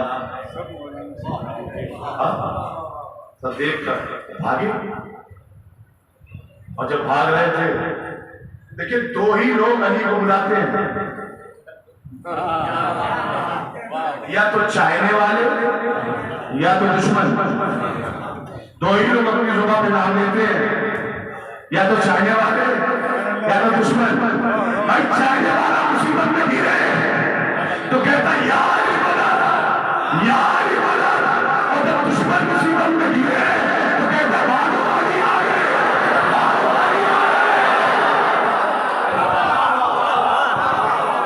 ये जो मुसीबत में आ गए थे, भागो अली आ गए, अली आ गए। देखो एक छोटा सा मुतालिया है इस छोटे से तालिबे इल्म का। मौलाए कायनात जब कहीं जंग करने जाते थे तो मैदान में अपना खैमा आगे लगाते थे, सिपाहियों का खैमा पीछे। ये जिससे लड़ने आए हैं ना मौला, फकीर शाम, बुज़दिल शाम, इसका अंदाज ये था कि ये अपना खैमा पीछे लगाता था, सिपाहियों के खैमे पहले लगाता था। क्या सुना? जब आका अब्बास ने हमला किया ना तो अली आ गए, अली आ गए, अली आ गए। आगे सब अपना खैमा रौंदते हुए अपने फकीर के खैमे तक पहुंचे, जुबान मुंह से बाहर, हाँपते हुए, कांपते हुए, कांपते हुए। फकीर शाम कहता क्या हुआ? इनकी जुबान में अल्फाज ही कहाँ है? ये बताएं कैसे कि क्या हुआ? तो इशारा कर रहे थे, वो आया, वो आ गया, वो आ गया। कौन आ गया? कुछ देर के बाद जब ये ताजा दम हुए ना तो फिर मैंने कहा कि मैदान में अली आ गया। कहा नहीं अली नहीं आ सकते, मुआहदा है, अली नहीं आ सकते। कहा नहीं अली आए। तुमने कैसे पहचाना? का घोड़े के चलने का अंदाज, तलवार चलाने का अंदाज, काटने के अंदाज, काटने का अंदाज कैसा है? का जिस्म का बराबर से कटना, अदालत के साथ काट रहा है, अदालत के साथ मार रहा है। बेशक सिफात से अली लग रहा है, सिफात से अली लग रहा है। फकीर शाम ने समझा बुझाकर भेजा कि नहीं अली नहीं, तुम्हें मुगालता हुआ, तुम्हें गलती हुई, कोई और है। ये जब समझा बुझा के जब फकीर शाम ने भेजा ना, तो अपनी जान अपनी हथेलियों पर लेकर ये वापस पलटने लगे। और इधर मौलाए कायनात को खबर मिली कि मेरे लाल अब्बास ने तहलका डाल दिया, भाग गई फौजें, वास्ते जहन्नम कर रहा है और तहलका आमेर हमला कर रहा है। तो मौलाए कायनात ने भी अपने चेहरे पर नकाब डाला, घोड़े पर सवार हुए, मौला अब्बास से करीब आए, आकर तारे शयात की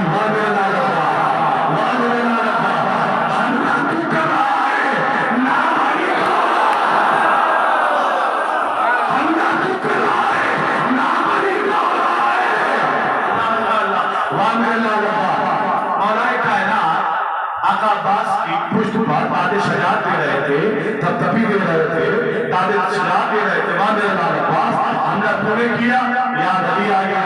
अब ये जो फकीर शाम के सिपाही हैं जो हथेलियों पर जान लेकर फिर मैदान में आ रहे थे, जब वो करीब मैदान पहुंचे ना तो बड़ी बड़ी आंखें खोल के देखने लगे, खोल के देखने लगे, खोल के देखने लगे। एक ने दूसरे से कहा कि जो मेरी आंखें देखती है वो तू भी देखता है, तेरी आंखें क्या देखती है? जब हम भागे थे, जब हम भागे थे, जब हम भागे थे तो मैदान में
सरकार आए, मौला कायनात आ गए। मौला अब्बास हमने उल्ला हमने साली किया, आप भी अलम लेकर वापस आ रहे थे। मौला अली देखकर मुस्कुरा रहे हैं, अपने साथियों से कह रहे हैं कि तुम भी देखो कि कितना खूब लग रहा है मेरे बेटे के हाथों में अलम। मेरे लाल के हाथों में अलम देखो, कितना खूब लग रहा है मेरे बेटे के हाथों में अलम। सबने कहा या अमीरुल मोमिनीन, अलम और अब्बास का रिश्ता कितना अच्छा लग रहा है। ये अलम है क्या? देखिए हमारे यहाँ लोग थोड़ा सा रंजीदा खातिर हो जाते हैं, हम तो उठाते हैं वो नहीं उठाते हैं। उठाते हैं भाई, आप अलम उठाते हैं वो झंडा उठाते हैं। तो रंजीदा खातिर ना होइए और जमा खातिर रखिए। यहाँ तवज्जो, अटेंशन, जमा खातिर रहिए यहाँ और रंजीदा खातिर वहां से ना होइए। तो कि वो नहीं उठाते, वो क्यों उठाएंगे? क्यों उठाएंगे भाई? क्यों जबरदस्ती अपना दिमाग खराब कर रहे हैं? वो क्यों उठेंगे? क्यों का इसको उठाने के लिए नबी ने 5 शर्तें बताई। इसको उठाने के लिए नबी ने 5 शर्तें बताई। क्या? का जो उठाएगा वो करार होगा, गैर फरार होगा, करार होगा, गैर फरार होगा, अल्लाह रसूल से चाहते होंगे, वो भी अल्लाह रसूल को चाहता होगा। और आखिर में बताया कि इसे उठाने के लिए सबसे बड़ी शर्त यह है कि वो मर्द होगा। नहीं। लबनान में एक आलिम है, उनका नाम है सैयद हसन नसरुल्लाह। ठीक है, सैयद हसन नसरुल्लाह। ये 56 मुल्क, जो 55 मुल्क हैं अरब कंट्रीज, हाँ, इन सब लोगों ने मिलकर कहा था, दोस्त दुश्मन सब ने मिलकर कहा था कि लेबनान में जब तक एक मर्द है उसे भगा नहीं सकता। मर्द किसे कहा था? Hassan Nasrallah.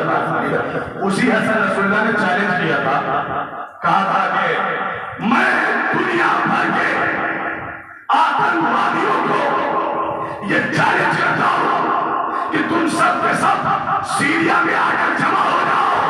खुदा की कसम, मैं सारी दुनिया के आतंकवादियों का सीरिया में बुहार करूंगा जो मेरे मौला ने खैबर में किया।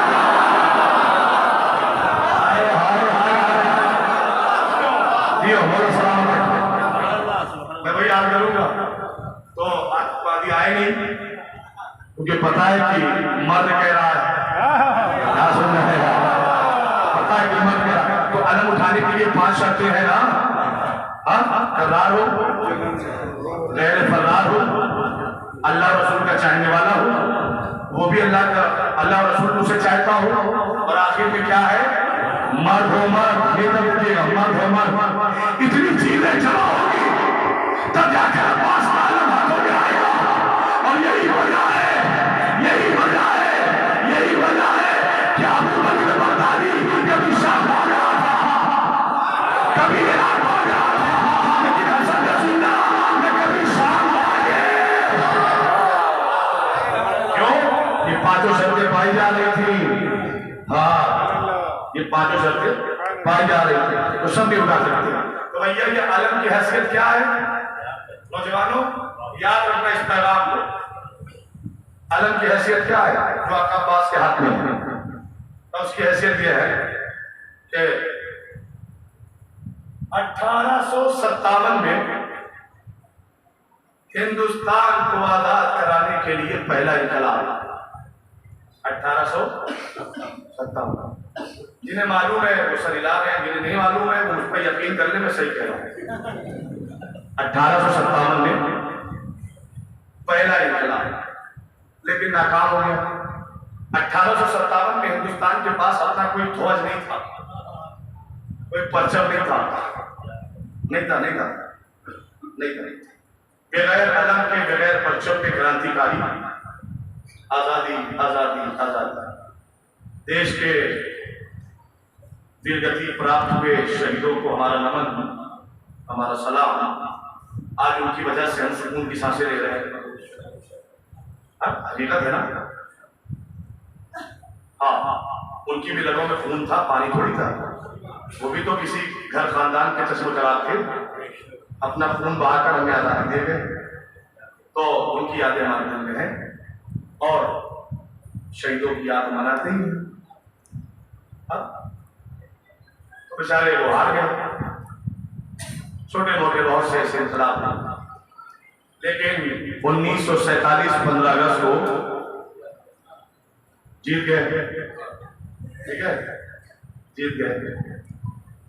तो 1947 15 अगस्त में जब जीते तो इनके पास एक निशानी थी, एक परचम था, तिरंगा, जो हमारा नेशनल फ्लैग है, परचम है। हमारी याद, हमारी शान है, हमारे देश की शान है। वो उनके साथ था, जीत गए। तो जिस परचम के तले जीते थे वो परचम सारी दुनिया में लहराने लगा। अच्छा, सारी दुनिया जाने दो, सुनना, सारी दुनिया जाने दो, कम से कम हिंदुस्तान में तो लहराता है ना। 15 अगस्त आती है तो लोग जमा हो जाते हैं तिरंगे के साए में और शहीदों को खिराज अकीदत, श्रद्धांजलि अर्पित करते हैं, पेश करते हैं और उन शहीदों को याद करते हैं। तो कुछ लोग शहीद को याद कर रहे थे, और जब शहीदों को याद किया जाता है तो खुशी नहीं मनाई जाती। शहीदों को, हमारे हिंदुस्तानी भाइयों को देखो ना, जब शहीदों को याद करते हैं तो खुशी नहीं मनाई जाती। शोक का माहौल, गम का माहौल बनाकर 2 मिनट का मौन व्रत खामोश होकर आंखें बंद करके उनकी याद की जाती है और बहुत से लोग भावुक हो जाते हैं तो आंखों से आंसू भी निकल आता है। होता है ना। अच्छा कुछ लोग कुछ बड़े भाई 15 अगस्त के शहीदों का गम मनाने वालों को देखकर मुस्कुराने लगे, अजीब पागल लोग हैं, शहीदों के आंसू बहा रहे हैं, उन्हें जाकर रोकने लगे कि अजीब पागल हो तुम कि शहीदों पे आंसू बहा रहे हो, शहीदों पे आंसू बहा रहे हो। तो जैसे उन्होंने देशभक्तों को रोकना चाहा रोने से, प्रशासन के लोग आगे बढ़े, डंडे पड़ने लगे। खुद तो शहीदों का गम मनाते नहीं हो, जो मना रहे हैं उनको एहसास कर रहे हो।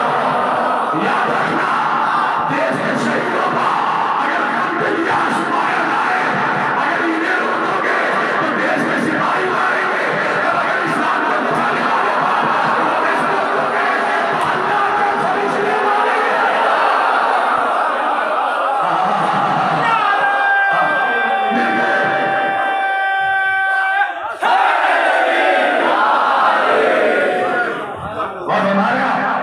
देखिए ये बात तो सुनना आगे, लेकिन जहाँ तक मुझे ले जाना है और बाकी तमाम का दूंगा, बात तो बहुत है, कहाँ क्या क्या बातें बोली जाएंगी एक मजलिस में। आखिर फिर सुनिए मजलिस तमाम हो जाएगी। 1947 15 अगस्त को तिरंगे के साए में देश आजाद हो गया। पास का आलम उठाने वालों, तुम्हारे बादलों पर सरकार अबुल फजल अब्बास कर रहे हो, इस जुमले को गौर से सुनिएगा, हिफाजत करिएगा। 1947 15 अगस्त को देश आजाद हो गया तिरंगे के साए में। अब क्या करना है? अब करना है बस दो काम। जब 15 अगस्त अगर चाहते हो कि राष्ट्रवादी कहलाओ, अगर चाहते हो कि देश के वफादार कहलाओ, अगर चाहते हो राष्ट्रवादी कहलाओ, देश के वफादार कहलाओ, तो फिर दो काम करना होगा। जब 15 अगस्त आए, तिरंगे का सम्मान, जब 15 अगस्त आए, तिरंगे को इज्जत देनी होगी, तिरंगे को सम्मान देना होगा और शहीदों को याद करना होगा। अगर चाहते हो कि राष्ट्रवादी कहलाओ तो दो काम करने होंगे। एक तिरंगे को सलामी, जो पहुंच गए हुए आपको सलाम, जो नहीं पहुंचे मेरे साथ है। अगर चाहते हो कि देश के वफादार कहलाओ तो दो काम, एक तिरंगे को सलामी, एक शहीदों की याद। तो जैसे 1947 15 अगस्त को तिरंगे के साए में देश आजाद हुआ, वैसे ही 10 मुहर्रम सन 150 में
जो 15 अगस्त को तिरंगे को सलामी न दे, देशद्रोही, राष्ट्रद्रोही, और जो 10 मुहर्रम को अब्बास के आलम को सलामी न दे, वो इस्लाम द्रोही। हाँ, सरकार बहुत परेशान है, आतंकवादी पकड़े कैसे जाए। और हमसे दुनिया कहती है कि ये कैसा उसूल है कि जब भी तुम जुलूस निकालते हो, अलम आगे आगे, अलम आगे आगे, जुलूस पीछे पीछे, अलम आगे आगे, जुलूस पीछे पीछे, मिला तुम्हारे समझ में नहीं आएगा। लेकिन तब भी हम युद्ध से बताए देते हैं, अलम आगे जुलूस पीछे, अलम आगे रखने का मकसद बस इतना है ताकि दुनिया देखे ये वफादारों की कौम है।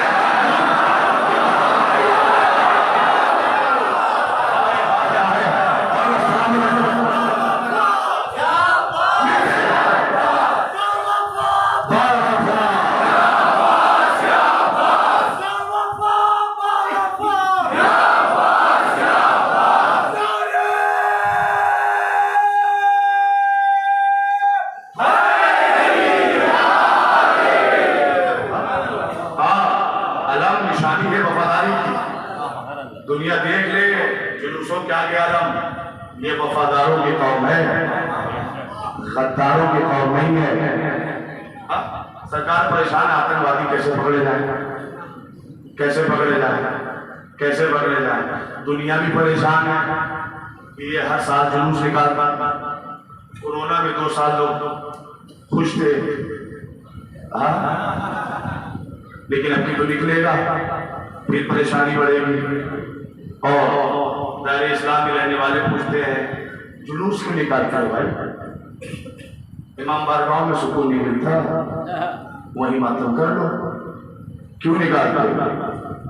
तो हमने कहा कि ये बताओ तुम्हारे देश में इलेक्शन क्यों होता है?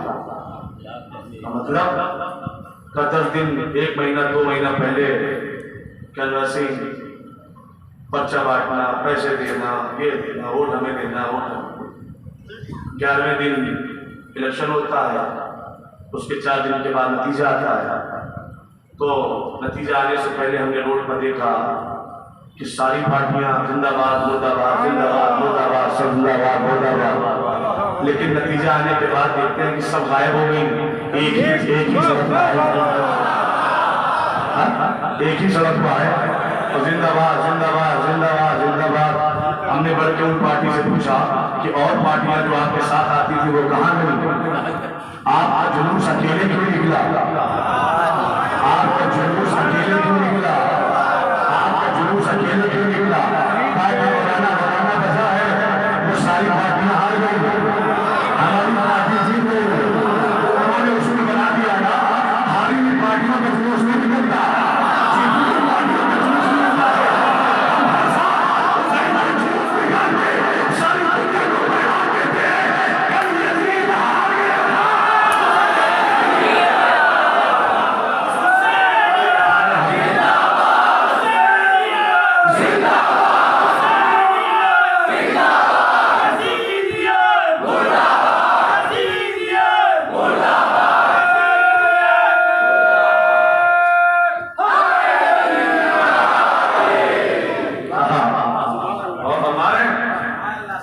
तुम्हारा भी जीता हुआ हो तुम भी निकालो।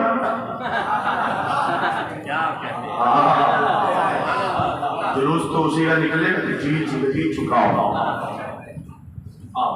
और वो भी ये क्या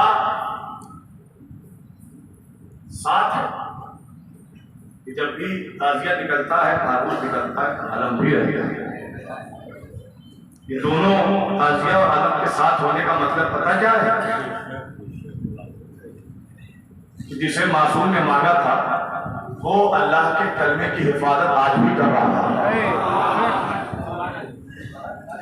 अब ताबूत और अलम के साथ में होना इस बात की दलील है कि भाई ने भाई को अकेला नहीं छोड़ा, भाई हमेशा भाई के साथ रहा।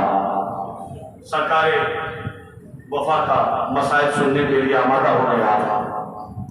कौन अब्बास जिसे अली ने करबला के लिए मांगा था, वो अब्बास। कौन अब्बास? वो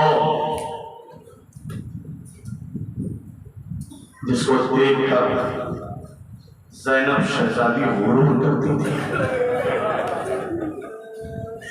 अच्छा अज़ादारों, जब पहली मर्तबा जनाब ज़ैनब को पता चला कि मेरी चादर छीन जाएगी, चादरें छीन ली जाएंगी, तो जनाब ज़ैनब सोचा करती थी जिसके पास अब्बास जैसा भाई हो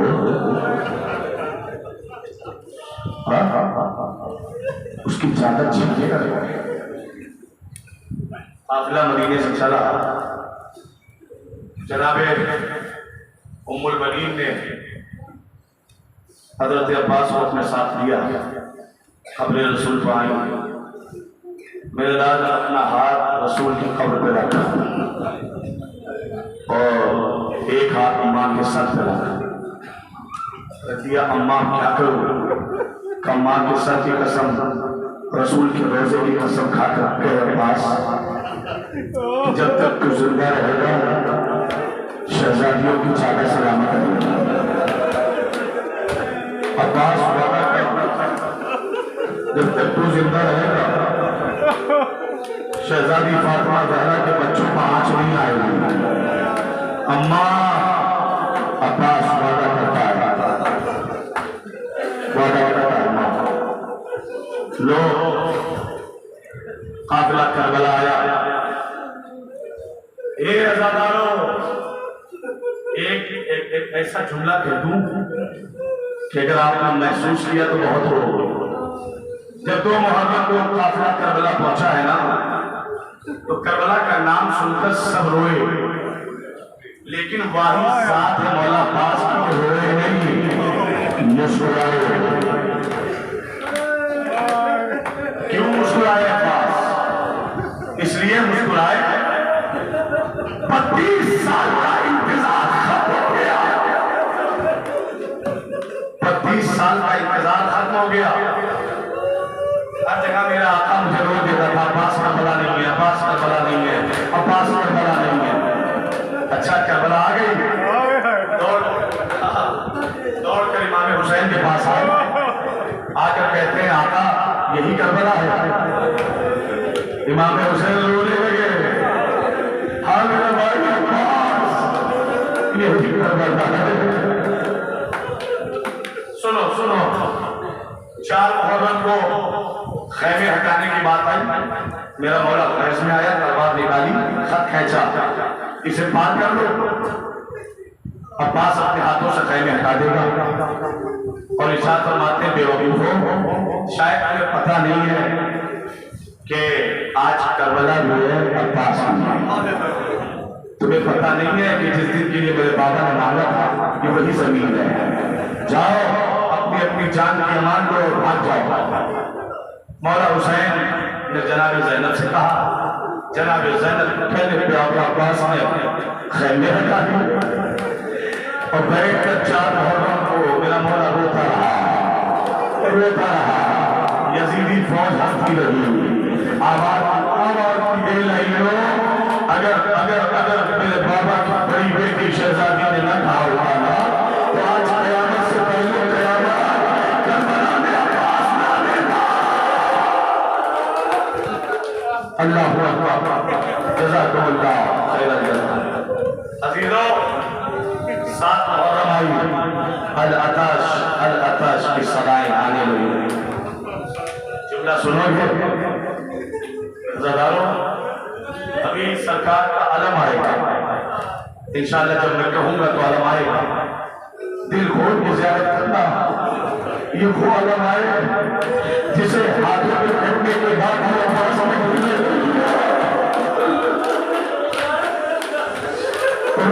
रोने में शर्माना नहीं। जज़ाकल्लाह खैरल जज़ा। अपनी मन्नतें मुरादे आका पास से मानना। 7 मुहर्रम अल-अताश की सदाएं। मौला पास आए, आका मुझे इजाजत दीजिए कि मैं जंग करने जा रहा हूं। 10 मुहर्रम को नहीं भैया अब्बास, तुम तो मेरे लश्कर के सीधे सालार हो। दाएं बाएं देखा अब्बास आया, अब वो लश्कर कहाँ रह गया जिसका मैं रखा था। आका मुझे मरने की रजा दो। नहीं मेरे भाई न जाओ अब्बास, न जाओ। सुनोगे जुमला क्या कहा है मौला हुसैन ने? किसी शहीद से हुसैन ने यह फिक्रा नहीं कहा जो मौला अब्बास से कह रहे हैं। मौला अब्बास पूछते हैं आका बार बार माना क्यों फरमाते हो? इमाम हुसैन कहते भैया बात जवाब सुनोगे? हाँ चकाए जवाब बताए। इमाम फरमाते अब्बास क्यों क्यों आता है? इसलिए तेरे जाने से हुसैन करीब करीब करीब हो जाएगा। क्या सुन रहे हो? फरमाया भैया अब्बास तेरे जाने से हुसैन गरीब हो जाएगा, तेरे जाने से हुसैन गरीब हो जाएगा। न जाने भाई ये अज़ादारों, बहुत गौर फिक्र किया तब समझ में आया अरब में 2 तरह के गरीब होते हैं। सुनो समझो फिर इरशाद करूंगा। अरब में दो तरह के गरीब होते हैं। एक गरीब वो है जो अपने वतन से दूर हो, और एक गरीब जो सबसे बड़ा गरीब माना जाता था। वो सबसे बड़ा गरीब पता है कौन होता था? अगर किसी की माँ का नाम मैदान जंग में ले लिया जाए तो वो अपने आप को सबसे बड़ा गरीब समझता था।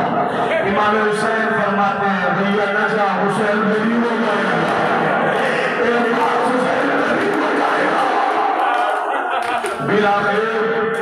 मौला पास को पानी लाने की इजाजत मिली, लेकिन हुसैन जानते हैं मेरा भाई वापस नहीं आएगा। सबको सलाम किया, ये बीवियों मेरा आखिरी सलाम, एक शहजादियों मेरा आखिरी सलाम। अब्बास को जाता देखकर खैमे में ज़ैनब आ गई, खैमे के दरवाजे पर ज़ैनब आ गई। तमाम बीवियों को बुलाया, बीवियों ज़ैनब के करीब आ जाओ। क्या हुआ? जो वादा मैंने तुमसे किया था, ज्यादा का वादा किया था, ज़ैनब ज्यादा का अल्लाह क्या सुना था? ज़ैनब ज्यादा का वादा वापस ले लेते हैं। क्यों ज़ैनब? जिसके वादे से हमने तुम्हारे करने का वादा किया था।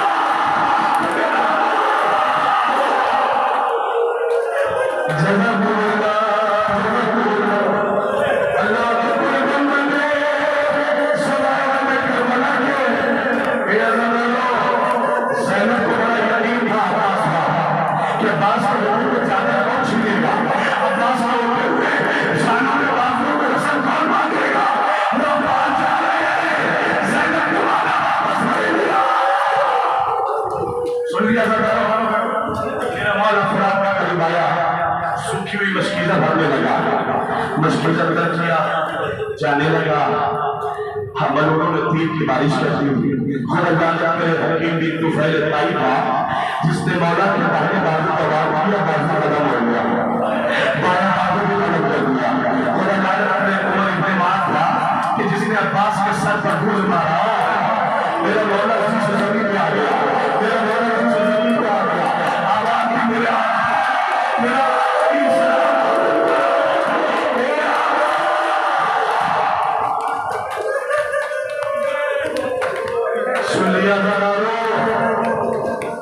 सुन लिया ना? अब बड़ी बड़ी मुसीबत सुन लो, मजलिस तमाम हो जाएगी, अपने घर चले जाओगे ना। ये अज़ादारो, करबला में जैसे उम्मुल बनीन की कोई डूबी है ना, ऐसे किसी बीवी की कोई डूबी होगी। अल्लाह ने उम्मुल बनीन को 4 बेटे दिए थे, चारों करबला में शहीद हो गए। अरे किसी घर से अगर एक जनाजा निकल जाएगा तो पूरे शहर में सन्नाटा हो जाता है। लेकिन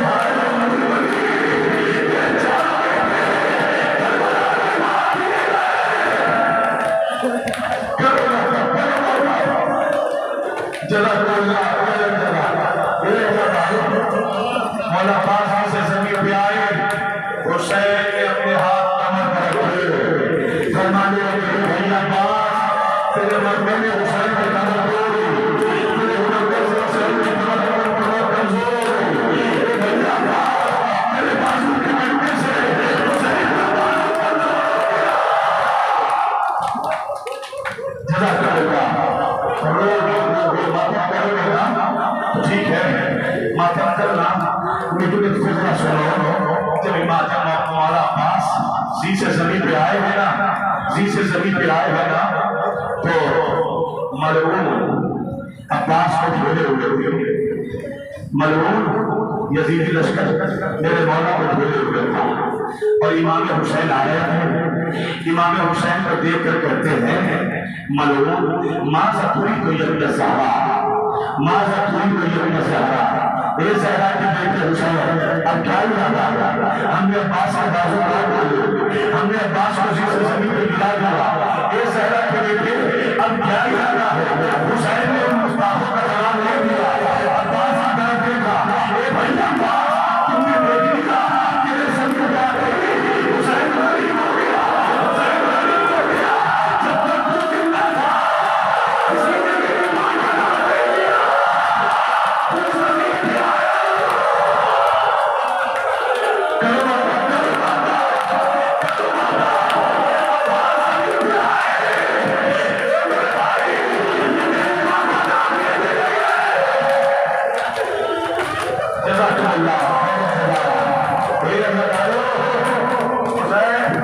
खलीफे अब्बास आ गए। आप जानते हैं इराक नजफ का एक खतीब था, वो मौला अब्बास के मसाइल पढ़ रहा था। मौला अब्बास के मसाइल पढ़कर घर चला गया और सो गया। उसने देखा कि ख्वाब में कोई बुरका गोश्त पर बीवी आई है जो कहती है कि ये मेरे बेटे के खतीब, मैं तुझसे राजी नहीं हूँ, तभी क्यों राजी नहीं हो? ऐसा ही मेरे बेटे के मसाइल मुकम्मल नहीं पड़ता, पूरी मुसीबत नहीं पड़ता। तो साथी कहता है आप कौन है? मैं फातिमा बिन्त रसूल हूं, मैं नबी की बेटी हूं। तो कहता है हाथ जोड़ के शहजादी मैं आपके लाल हुसैन के पूरे मसाइल पढ़ता हूं। शहजादी कहने लगी मैं अपने बेटे हुसैन की बात नहीं करती, मैं अपने अल्लाह तुम लड़ो बातन करो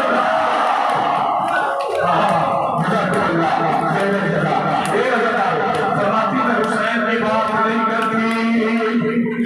अब्बास भी तो मेरा बेटा है ना, मैं अपने लाल अब्बास के बारे में बात कर रही हूँ। शहजादी बताए कि कौन सी मुसीबत हमसे छूट जाती है जब भी मेरे लाल अब्बास के मसाइल पढ़ा कर रहा, ये जरूर पढ़ा कर कि करबला में जब भी कोई शहीद शीशे जमीन पे आया, समझ गए समझ गए समझ गए।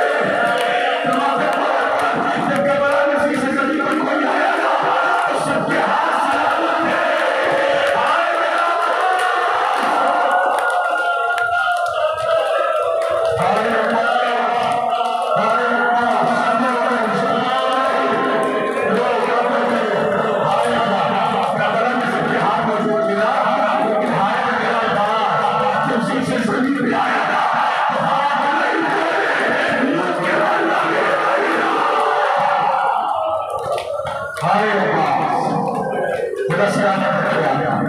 लोग हुसैन करीब के पास पहुंच गए। ए भैया जब तक रहे ना बस आका कहा एक मरतबा भाई बन दो, एक मरतबा भाई बन दो। इधर इमाम हुसैन की भेजा हुई ना, इधर अब्बास की जुबान से भाई बनना लफ्ज़ हुसैन से तलाश कर गई। हुसैन ने अलम उठाया, सीधी हुई मुश्किल उठाई, उतर चला के सकीना छोटे छोटे बच्चों को ये बच्चों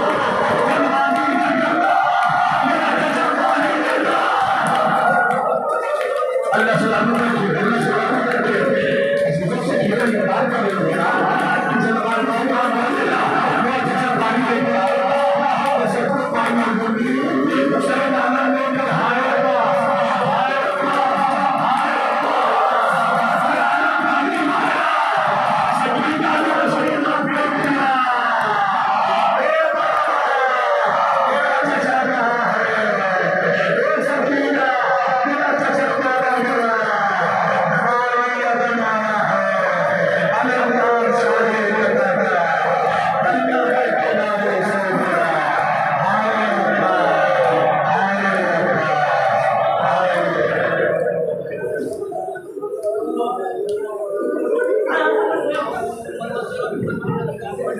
Oh